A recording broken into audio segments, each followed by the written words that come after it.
ಏನಂದ್ರೆ ನಾನು ಎಲ್ರಿಗೂ ಹೇಳ್ಬೇಕು, ಯಾಕೆಂದ್ರೆ ಅದು ನಿಮ್ಗೆಲ್ಲರಿಗೂ ತುಂಬಾ ಖುಷಿ ಆಗುವಂತ ವಿಚಾರ. ನಾನು ತಾಯಿ ಆಗ್ತಾ ಇದ್ದೀನಿ.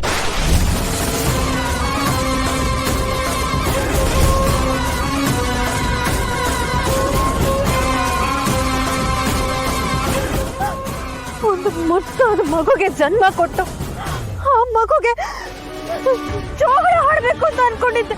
ಆದ್ರೆ ನನ್ನ ಆಸೆನೆಲ್ಲ ನುಚ್ಚು ಮಾಡಿದ್ ಯಾರು? ನೀನು, ನಿನ್ ಮನೆಯವರು. ನನಗೆ ಮಗು ಆಗ್ತಿರೋ ಹಾಗೆ ಮಾಡಿ ಬಂಜೆಯನ್ನ ಮೊಟ್ಟ ಕಟ್ಟಿದ್ರು.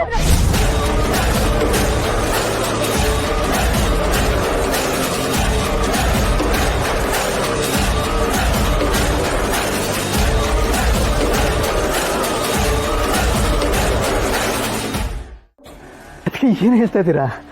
S Chiru, I am pregnant. Reports ಕೂಡ ಇದೆ.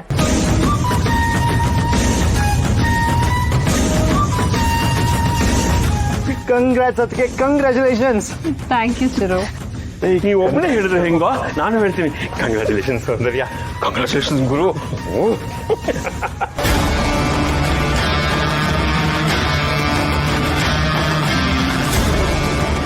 ನರ್ಸಿಗೆ ದುಡ್ಡು ಕೊಟ್ಟು ಸುಳ್ಳು ರಿಪೋರ್ಟ್ ಮಾಡಿಸಿದವ್ರಿಗೆ ತಾಯಿ ಆಗ್ತಿದ್ದೀನಿ ಅಂತ ಹೇಳಿ ಸುಳ್ಳು ರಿಪೋರ್ಟ್ ಬದಲಾಯಿಸಕ್ಕಾಗಲ್ವಾ? ದಿಶಾ, ನೀನ್ ಯಾಕೆ ಡಲ್ ಆಗ್ಬಿಟ್ಟೆ?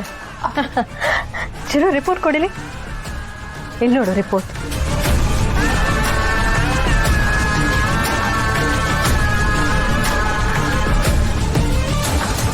ಯಾವುದಕ್ಕೂ ಸೌಂದರ್ಯ ಹೇಳ್ತಿರೋದೆಲ್ಲ ಸುಳ್ಳು ಅನ್ನೋ ಸತ್ಯನ ಹೇಳ್ಬಿಡ್ಲಾ? ಈ ರಿಪೋರ್ಟ್ನ ಎಲ್ಲರೂ ನಂಬಿ ಸೌಂದರ್ಯ ತಾಯಿ ಆಗ್ತಿದ್ದಾರೆ ಅಂತ ನಂಬಿದ್ದಾರೆ. ಅಂಥದ್ರಲ್ಲಿ ಈಗ ನಾನು ಅವ್ರು ಸುಳ್ಳು ಹೇಳ್ತಿದ್ದೀನಿ ಅಂತ ಹೇಳಿದ್ರೆ ಅವ್ರು ನಂಬ್ತಾರ? ಅದಕ್ಕೆ ನನ್ನ ಹತ್ರ ಸಾಕ್ಷಿನೂ ಇಲ್ಲ. ಜಾಜಿ, ಸ್ವೀಟ್ ರೆಡಿ ಮಾಡಮ್ಮ. ರೆಡಿ ಇದೆ. ಹಂಗಂದ್ರೆ ತಗೊಂಬಂದ್ಬಿಡೋಗು.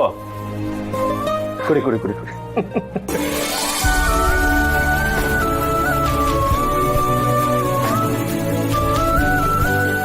ನನಗೆ ಇವತ್ತು ಎಷ್ಟು ಖುಷಿ ಆಗ್ತದೆ ಅಂದರೆ ಹೆಂಗೆ ರಿಯಾಕ್ಟ್ ಮಾಡ್ಬೇಕಂತಾನೆ ಗೊತ್ತಾಗ್ತಾ ಇಲ್ಲ.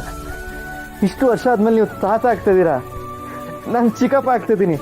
ಅಚ್ಚು ನೀನು ಅತ್ತೆ ಆಗ್ತಿದೀಯಾ? ತಿನ್ನು. Thank you, congratulations. Thanks. Disha, ನೀನ್ ಸ್ವೀಟ್ ತಗೋ. ಕಂಗ್ರ್ಯಾಚುಲೇಷನ್ ಸೌಂದರ್ಯ. Thank you. ಈಗ ನೀವು ಸುಳ್ಳು ಹೇಳಿ ಎಲ್ರೂ ನಂಬಿಸಿದ್ದೀರ. ಆದರೆ ಒಂದಲ್ಲ ಒಂದಿನ ನೀವು ತಾಯಿ ಆಗ್ತಿಲ್ಲ, ನಿಮಗೆ ಮಕ್ಕಳೇ ಆಗಲ್ಲ ಅನ್ನೋ ಸತ್ಯ ಗೊತ್ತಾಗೇ ಆಗತ್ತೆ. ಏನೋ ಅರ್ಜೆಂಟಾಗಿ ಮಾತಾಡಬೇಕು ಅಂತ ಎಲ್ರನ್ನೂ ಕರೆದೆ. ಊಟ ಮಾಡ್ತಾನೆ ಮಾತಾಡ್ಬೋದಾಗಿತ್ತಲ್ವೇನೋ. ವಿಷಯ ತುಂಬ ಇಂಪಾರ್ಟೆಂಟ್ ಇದೆ ಚಿಕ್ಕಪ್ಪ. ನನಗೆ ಹೇಳಬೇಕು ಅಂದ್ಕೊಂಡಿರೋ ವಿಷಯನ ಯಾರು ಹೇಗೆ ತಗೋತಿರೋ ಗೊತ್ತಿಲ್ಲ. ವಿಷಯ ಗೊತ್ತಿರೋದು ನನಗೆ, ದಿಶಾ ಅವ್ರಿಗೆ ಮತ್ತೆ ಅಚ್ಚುಗೆ.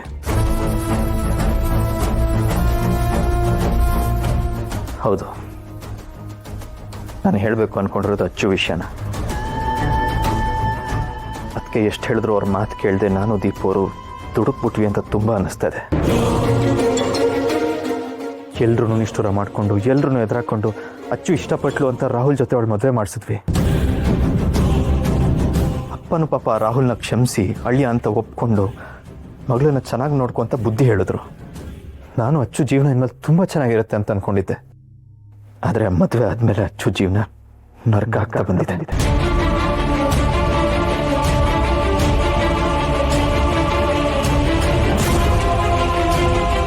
ರಾಹುಲ್ ಅಚ್ಚುಗೆ ಮೋಸ ಮಾಡಿದ್ದಾನೆ.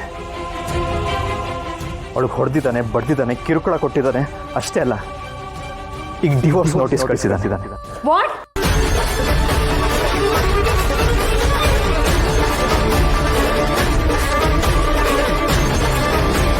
ಏನ್ ಹೇಳ್ತಿದ್ಯಾ ಚಿರು ನೀನು? ಅಲ್ಲ, ಆ ರಾಹುಲ್ ಸರಿ ಇಲ್ಲ, ನಮ್ಮನೆಗೆ ಯೋಗ್ಯವಾಗಿರೋನಲ್ಲ ಅಂತ ನಾನು ನಿಂಗೆ ಎಷ್ಟೇ ಸತಿ ಹೇಳಿದ್ರು ನೀನು ದೀಪ ಇಬ್ರು ಸೇರ್ಕೊಂಡು ಇವ್ರ ಜೊತೆ ಮದುವೆ ಮಾಡ್ತಾ ಬಿಟ್ಟೆ. ಈಗ ನೋಡಿ ಏನಾಯ್ತು ಅಂತ. ಅದಕ್ಕೆ ಹೇಳೋದು, ದೊಡ್ಡವ್ರು ಹೇಳಿದ ಮಾತನ್ನು ಸ್ವಲ್ಪ ಕೇಳಬೇಕು ಅಂತ. ಅದಕ್ಕೆ ಪ್ಲೀಸ್ ನಮ್ಮನ್ನು ಕ್ಷಮಿಸ್ಬಿಡಿ. ಅವನು ಇಂಥ ಮೋಸ ಮಾಡ್ತಾನೆ ಅಂತ ನಮಗೆ ಗೊತ್ತಿರಲಿಲ್ಲ. ಚಿರು, ನನಗೆ ರಾಹುಲ್ ಡಿವೋರ್ಸ್ ನೋಟಿಸ್ ಕಳಿಸಿದ್ದು ವಿಧಿ ಇಲ್ಲದೆ ಈ ವಿಷಯನ ಚಿರಾಗಿಗೆ ಹೇಳ್ಬೇಕಾಯ್ತು. ಈ ವಿಚಾರವಾಗಿ ನಿನ್ನ ಹತ್ರ ಮಾತಾಡಕ್ಕೆ ಬಂದಾಗ ನೀನು ರಾಹುಲ್ ಬಗ್ಗೆ ಮಾತಾಡ್ಕೊಳ್ತಿದ್ದನ್ನು ನಾನು ಕೇಳಿಸ್ಕೊಂಡೆ. ಆದರೆ ಕೇಳಿದ್ರೆ ಈಗ ತಾನು ರಾಹುಲ್ ಜೊತೆ ಫೋನಲ್ಲಿ ಮಾತಾಡಿದೆ ಅಂತ ಸುಳ್ಳು ಹೇಳಿದೆ ನೀನು. ಆಗಿಂದ ನಿನ್ನ ವಿಷಯನೇ ನನ್ನ ತಲೆಯಲ್ಲಿ ಓಡ್ತಾ ಇದೆ ಹೆಚ್ಚು. ಇದನ್ನು ಕ್ಲಿಯರ್ ಮಾಡದೆ ಬಿಟ್ರೆ ನಿನ್ನ ಜೀವನ ನಿಂತು ನೀರಾಗ್ಬಿಡುತ್ತೆ. ಅದಕ್ಕೆ ನಿರ್ಧಾರ ಮಾಡಿ ಎಲ್ಲರ ಮುಂದೆ ನಿನಗಾಗಿರೋ ಅನ್ಯಾಯನ ಹೇಳಕ್ ಧೈರ್ಯ ಮಾಡಿದೆ. ಈಗ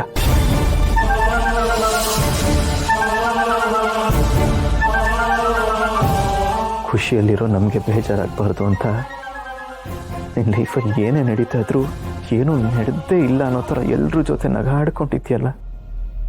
ಅವರಿಬ್ರು ಪ್ರೀತಿಸಿದ್ದಾರೆ, ಅದಕ್ಕೆ ಇಬ್ರು ಒಂದು ಮಾಡಿದ್ದಾರೆ. ನಾನಿಲ್ಲಿ ಯಾರನ್ನೂ ಬ್ಲೇಮ್ ಮಾಡ್ತಿಲ್ಲ ಗುರು. ಏನ್ ನಡೀತು ಅಂತ ಹೇಳ್ತಾ ಇದ್ದೀನಿ ಅಷ್ಟೇ.